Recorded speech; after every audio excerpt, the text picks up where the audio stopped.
There is an online newspaper. I read it most days in the morning. I started reading it some time ago simply for a bit of light reading. It's funny. It really is quite hilarious. It's called The Standard, and I don't think it's actually financed by the Labour Party, but it certainly has been. It's certainly been hijacked by the Labour Party, and they have a lot of these individual writers. One of them is so arrogant that his pen name is Mickey Savage. Now, in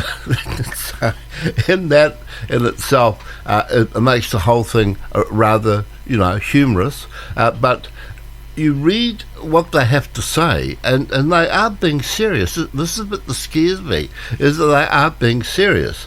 And you can now see how wokeness and how this extreme left is now infiltrating even people who seem to be reasonably intelligent. Well, put it this way, that their writing is that of a person who could be intelligent. They're obviously reasonably well educated, but of course, as we know, that this dreadful left nonsense, this wokeness, is coming from academia and certainly from the news people themselves. They're all so woke that really it's not a good look. But by reading The Standard, I think shows you just how woke and how far left these individuals have moved, and certainly those who seem to still follow blindly the policies and the hopes and the aspirations of this little girl of ours that some people refer to as our Prime Minister. I have great difficulty in looking at her now as a Prime Minister.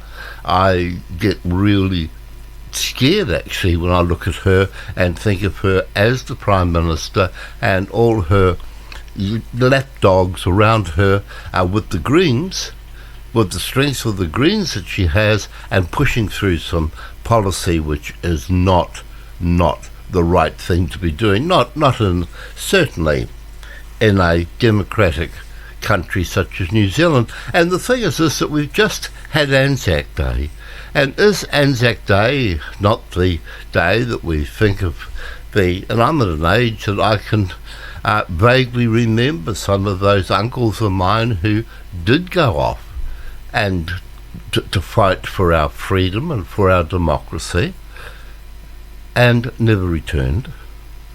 But it's just amazes me that this bird, even coming up to Anzac Day, announced some of the political policies that she did.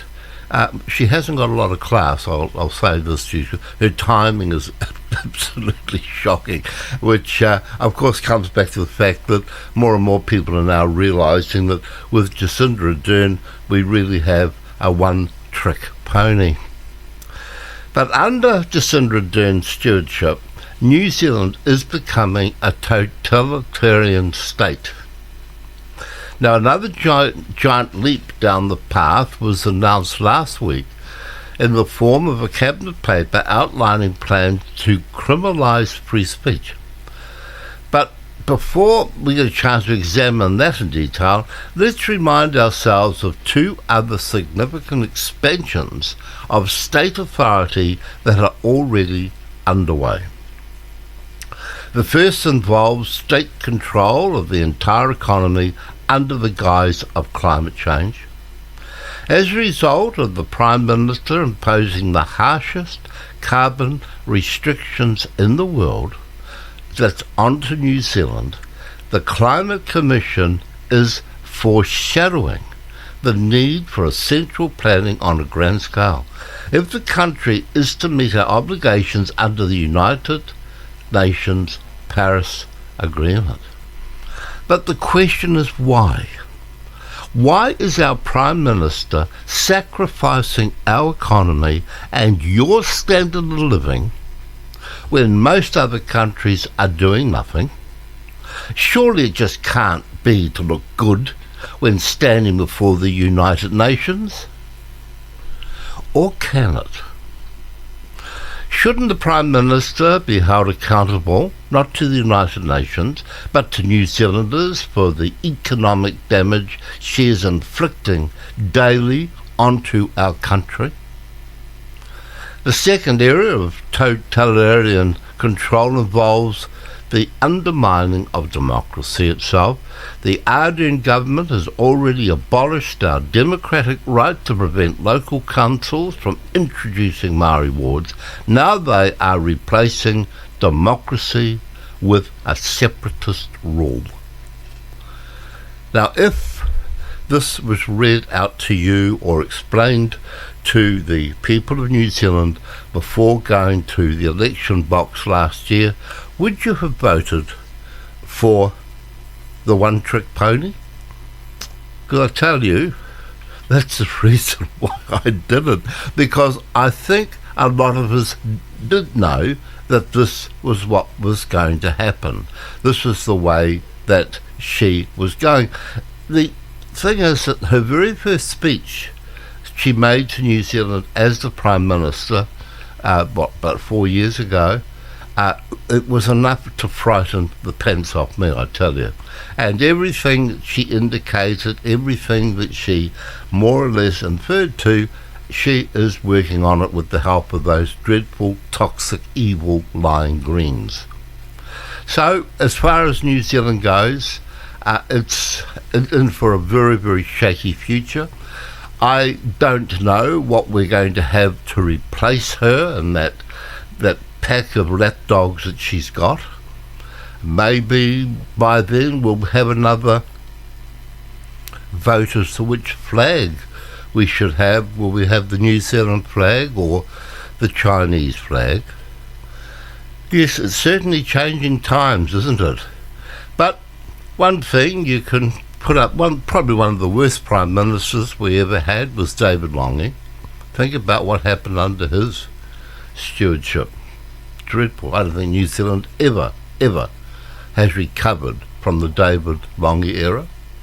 And we've now got another bird, this case a bird from that same political party, who is putting New Zealand to a situation that probably, if she carries on the way she is, and boy is she carrying on, she's going to put us into such a hole that New Zealand, certainly my children and grandchildren, will never recover from the mess that this bird, this Cinder of Doom, is making of the economy and the future